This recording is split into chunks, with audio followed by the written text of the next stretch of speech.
Hi friends, I'm Amy and this is A Star Reads, and it's time for my next autumn bingo vlog.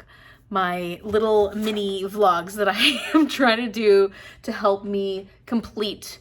Well, I don't think I'm gonna get a blackout, but I'm going to at least try to get a couple of bingos while we're in the autumn season. And so after my harvest vlog, which you can watch here if you didn't get a chance to see the first one, I was able to fill in this space, and then I thought I wanna go with the bingo from there. So I could either go this way, diagonal, or straight down. And of course, it was way too tempting to create a vlog all about corn. So I have a couple of things I want to do for this one. Quite a few things I want to do for this one. And I'm going to spend this week doing things that have to do with corn. Sounds so weird when you say it like that. So first things first, I want to listen to the audiobook Clown in a Cornfield by Adam Cesare. This one I think I started a couple of years ago, but I didn't get a chance to finish it. Maybe it was last year. I don't remember. So I'm hoping that this year I'll get a chance to listen to the whole thing and complete it. One of the other things I need to do right now for Herkyed, the hardest reading challenge you'll ever do, is to finish an art project while listening to an audiobook. And this will help me get an extension for my new releases, and I really need that right now because I'm currently behind on my July new release. I need to make sure I get that extra time. And I have a cute little corn craft that should be quick and easy, and my aunt put it in our Easter baskets this year, and I will listen to Clown in a Cornfield while I make it. And once that craft is completed, because the rules say the craft has to be finished, then I will have earned some extra time for my new releases. As far as a few other corny things that I would like to do right now, there are still a lot of farms selling corn because we are currently in that season. So I'd like to go pick up some fresh corn and maybe make some cornbread out of it, maybe make a soup or something like that. There's also, of course, a smutty, super short Chuck Tingle story having to do with corn. It's very dirty, I'm sure, but Natalie from Nat Cat's Bookish Cafe was like, oh, here, we can find you something to read that has to do with corn. And she found me some options. So I'm gonna look into those and see what I want to read for that. I also thought it would be fun to watch a movie having to do with corn, and I don't think I've ever watched Children of the Corn, Stephen King's. I haven't read the short story either. Maybe I'll get that short story and see if I can read it this week. But I would like to watch Children of the Corn, so we'll see if I can sneak that into my week somehow. And then this upcoming weekend, I don't know what day we're gonna go, but we're thinking about going to our local apple orchard, which also has a corn maze. So I can round out the week, well, sort of round out the week with a corn maze and see if we get lost, see if we get scared, see if Children of the Corn start running out and attacking us. I don't know, but I think it's gonna be an interesting week of corn. And I hope you enjoy this video. It's probably gonna be pretty silly. Harper Teen and Harper Audio present Clown in a Cornfield by Adam Cesare. Performed by Jesse Valinsky. Prologue. Can you see me? Cole yelled over to them. He was standing on the south shore of the reservoir, barefoot and facing the water. He looked like he was thinking, but Janet knew better.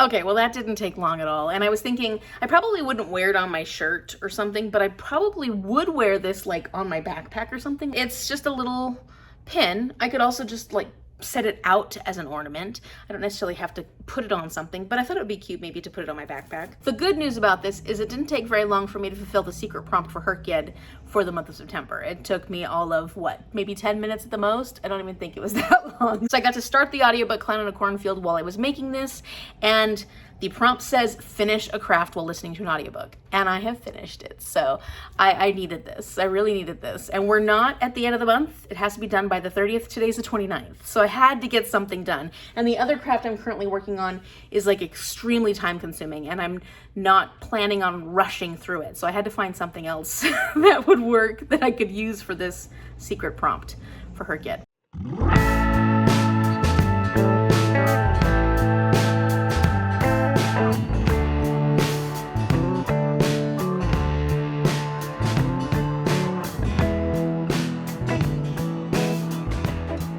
Okay, so what do you got? Well, I wanted a friend because you have one named Fall, so I've got Autumn. Let's see, Autumn. Mom adopted a pumpkin. She's so pretty, and we got it at a pumpkin patch.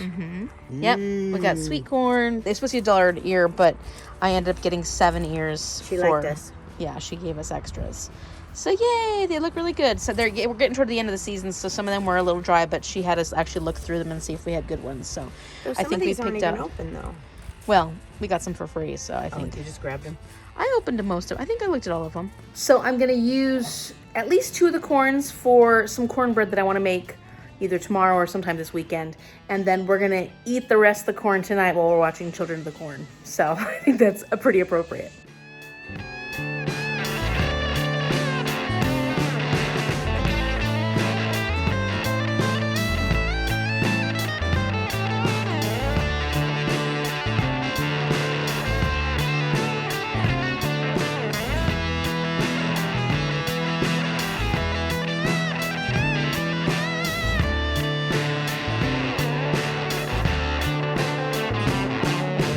Char got me corn chips to go with my corn vlog.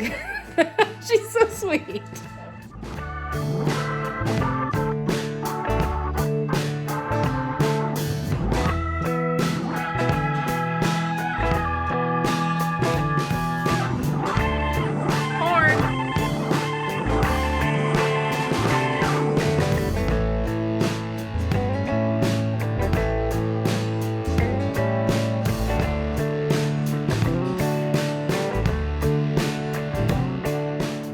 So I am halfway through Clown in a Cornfield by Adam Cesare, and I am really, really enjoying this. I wasn't sure what to expect because it's a YA slasher, and I thought maybe I'd be irritated with these teenage kids, and they are kind of irritating. They're so annoying. They're the party kids. They're the kids who do really stupid things, but it doesn't mean I'm not enjoying myself. So far in this story, we have our main character, Quinn. Quinn and her father are moving to this little teeny small Midwest town because her mother died. And it's been extremely hard on both Quinn and her father. Her father has been struggling. He is a doctor. He was an ER doctor, but now he's just becoming like the town doctor. And when they first moved there, she's trying to make the best of it because she really wants her dad to be better. Like he's a very wonderful person, but he is struggling. And so she wants him to be better, like be healthier, be able to recover from her mother's death. She meets the neighbor kid. He likes to go hunting and fishing, and he's not the best at school. He has a hard time making friends. Like, he's a nice kid, or at least he seems to be a nice kid. And they, meet up the first day, and he befriends her, sort of. But pretty early on, she ends up friending the most popular kids at school. The football players, this group of jocks and these popular, beautiful girls who are filming everything they do. They like to go live. They like to live stream everything that happens in this little town. They do a lot of pranks. They do a lot of silly, stupid stuff. And some of the stuff that they do is silly and stupid, but it turns big and it gets them to a lot of trouble. And you can tell in this little town that there's very much a young youth, the things that kids do nowadays versus the older established adults who feel like everything has gotten out of control in the town. So they want to control this town. They want the town to be what it has always been.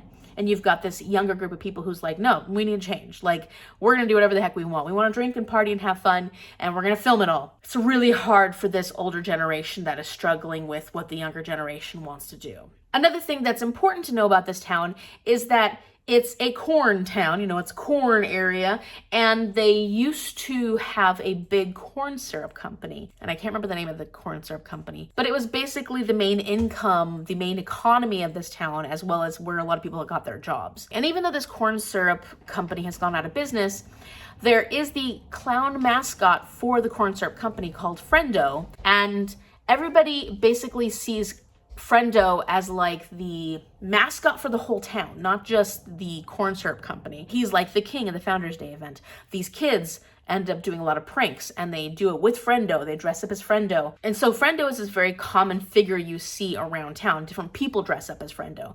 There's a lot of themed things that have to do with Friendo. At the point I'm at halfway through so far, someone dressed up as Friendo is killing people and has started brutally killing people. So at this point, we have no clue who Friendo could be. Based on the timeline, it sounds like some of the people that you would think maybe was dressed up as Friendo have fairly good alibis, or at least I'm like, okay, well, they're there, so they can't be the person that just killed that person. So that's fun.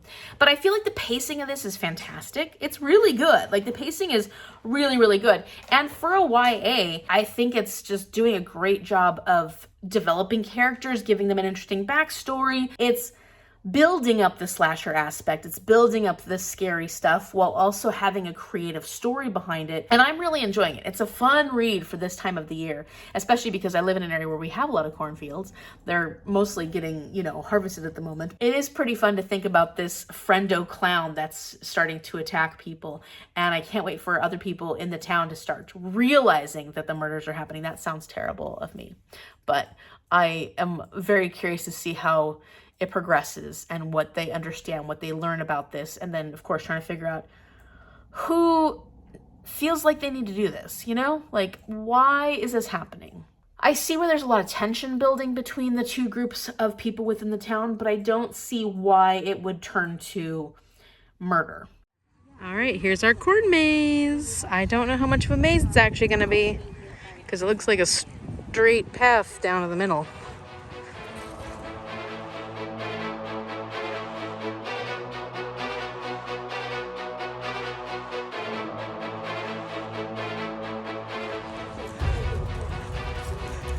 All right, watch out for the children of the corn. If I remember correctly, from the movie we just watched, cornfields aren't good places to be. And in fact, reading Clown in a Cornfield, yeah, I'm pretty sure I don't want to be out in the corn. Do you hear something? I heard something. Oh, wait.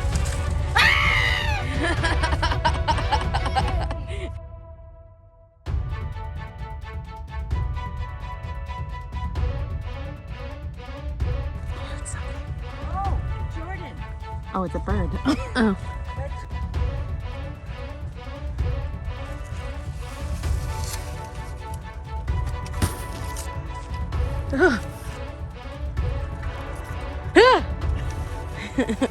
Oh no, it's got her. Oh no, it's got her. It's on a tractor. It's coming towards us.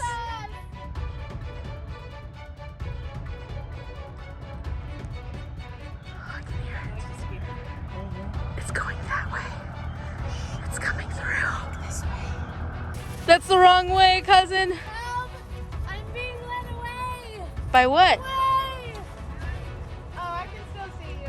Oh, we're fine. Are we? Okay. But I'm right here. Oh, you're right there. You're not that far? No, no. Okay, nothing's got you? No.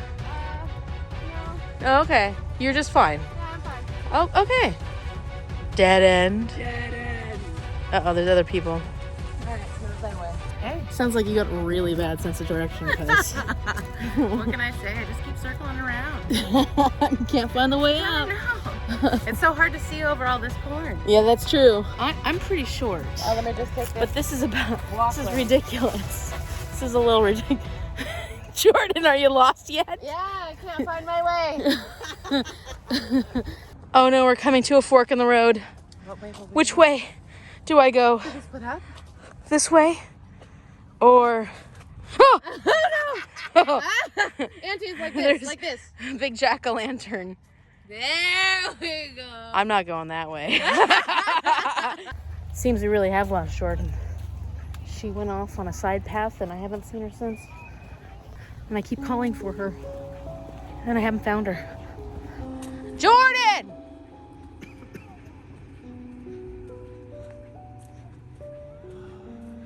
Jordan! Where you at?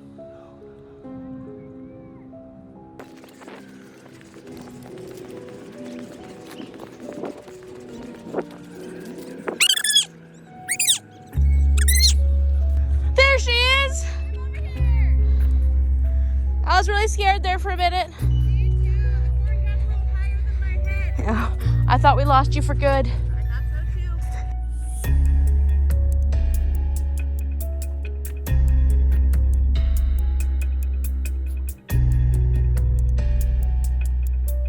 Mom gave Autumn a bow. Autumn needed Look how cute she needed to is. be pretty. That's very cute. Okay, so I'm gonna be using some of the corn that I cut up from the farm to make the creamiest sweet corn pudding you'll ever make. I hope it actually is. So I'm gonna be making that. It's a really, really easy recipe, and I'll be using the corn, the fresh corn. So I'm hoping because this corn is so sweet that this will be just a delicious dessert, a delectable corn dessert. And while I prepare this, I want to tell you about Clown in a Cornfield and give you my review because I have finished that audiobook. Okay, so I'm gonna use this size baking dish. I hope it's big enough. We'll just see. Greasing it up, throwing it on a sheet pan, and that's ready for me. Clown in a Cornfield by Adam Cesare. This is a YA horror. I think my rating fluctuates between a 3.75 and a 4 stars. Yeah, I really did enjoy a lot of this, especially towards the beginning of the book and at the end. There was a middle part in there that, I don't want to say it lost my interest because it didn't necessarily lose my interest, but well, I'll talk about in a second. I put water in this to keep it from getting too dry. So I think I talked already about the synopsis of this story, and so I just want to kind of go off from there and where I was at. And at that point, like a little bit after, I think there were a couple murders that had just started happening, things took off and they went wild. They got gruesome. The slasher element of this particular story was fantastic. Like if you're looking for a good slasher, we really get into it, and there's a lot of really wild stuff that starts happening, and it's happening from so many different angles that you're kind of like, how could this possibly be happening? And so I don't want to give anything away at all, so I'm not going to give anything away at all, but I do want to say that the characters are enjoyable. I feel like the story was fleshed out fairly well. Like it was a good story and it kept going at a very good pace. There was a point in the middle during all the wild and crazy slasher stuff that I don't want to say I got bored. It's not bored, but it was sort of like, okay, let's keep the story rolling. And we did get there. And maybe it's because I was listening to it on an audiobook. And so if I had been physically reading it, I might have felt a little bit differently. I mean, I always feel a little different about books when I physically read them versus listening to them on audiobook.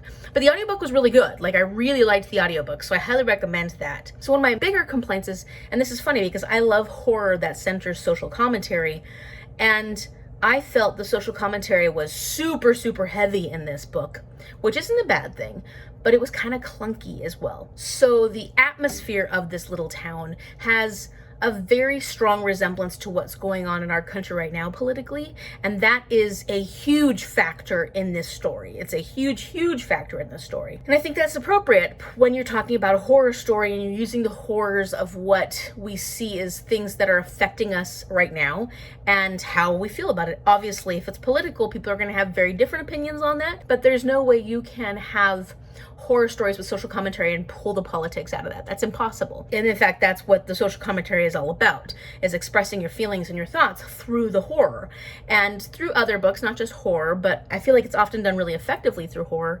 And I have a really hard time like doing two things at once. So trying to make this corn cake and talk to you at the same time, I'm like, oh yeah, I gotta keep doing that.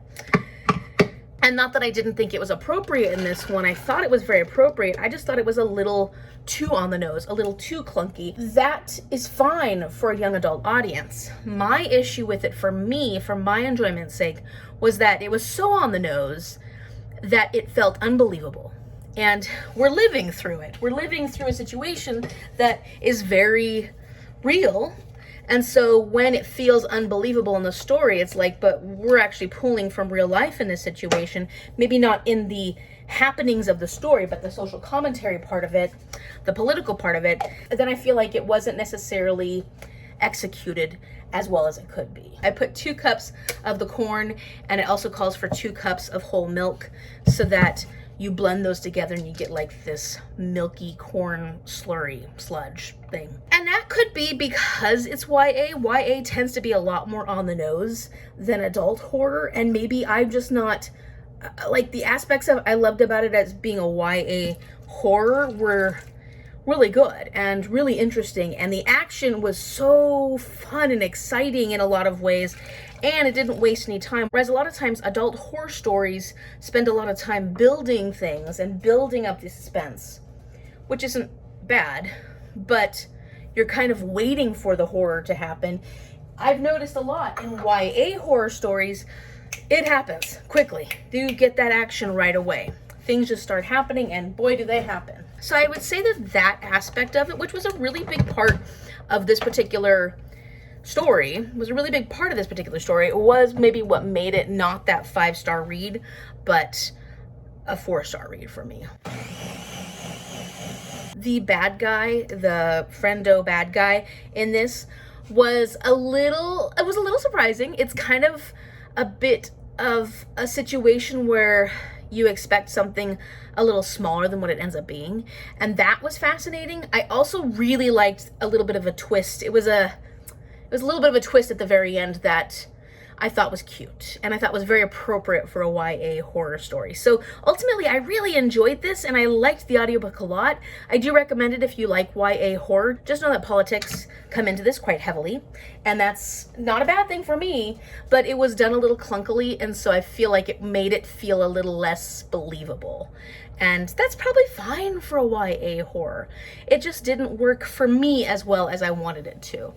So I have made this sludgy stuff, and now I gotta add the rest of the ingredients. I'm just gonna add it in here so I don't make too many other dishes. I'm gonna do the rest of it down here because I already gave you my review. It's been a fun video trying to make a video all about corn.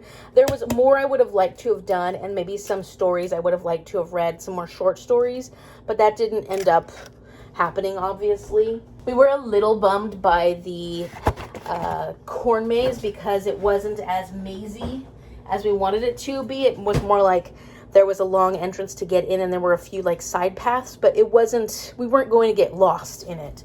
We weren't going to get stuck in it. And I think that's what we're hoping for. Vanilla extract. This is 1 teaspoon. I tend to eyeball extract a bit. And then some salt. 1/4 teaspoon, which is about that. And then 1/2 cup of sugar. I probably could have done a bigger corn project, like art project or what have you, or maybe done, something different, but I had a good time doing what I ended up doing. And yeah, I just didn't end up having a ton of time this week as much as I thought I was going to, because we ended up watching the newer version of Children of the Corn, and I think I would have rather, although we enjoyed it, we had fun watching that, I would have rather watched the older version, the original version. And I did never get a chance to read Stephen King's short story for Children of the Corn, which would have been ideal if I had read that, and I still do want to read it at some point. What was fun about Children of the Corn and Clown on a Cornfield is there are definitely parallels between those two stories, and you can tell that Adam Cesare, it's possible he maybe didn't get influenced by Stephen King, but it would be kind of hard to believe because there is a similar aspect to it, just done in a bit of a different way. Actually, it's kind of like, well, I don't want to give it away, but yeah, there are similarities, but there's interesting twists to those similarities. So if you enjoyed Stephen King's Children of the Corn and you want a bit of a modern version of that, sort of a twisty thing, I would recommend Clown on the Cornfield. And there is a movie, Clown on the Cornfield, that just came out in 2025. I really want to see that.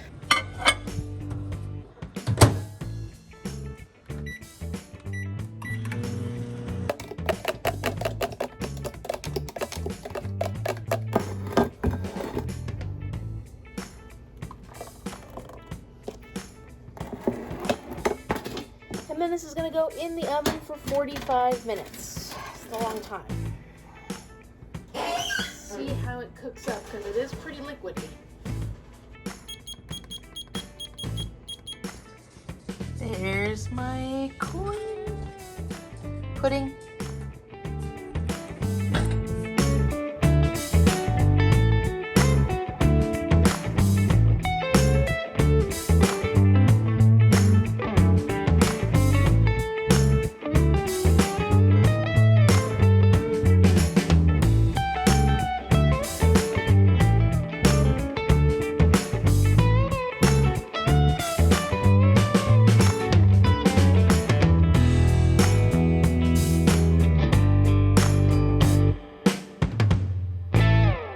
So that corn pudding turned out okay. It was a little wet, like a lot of liquid came from it and settled at the bottom of the dish.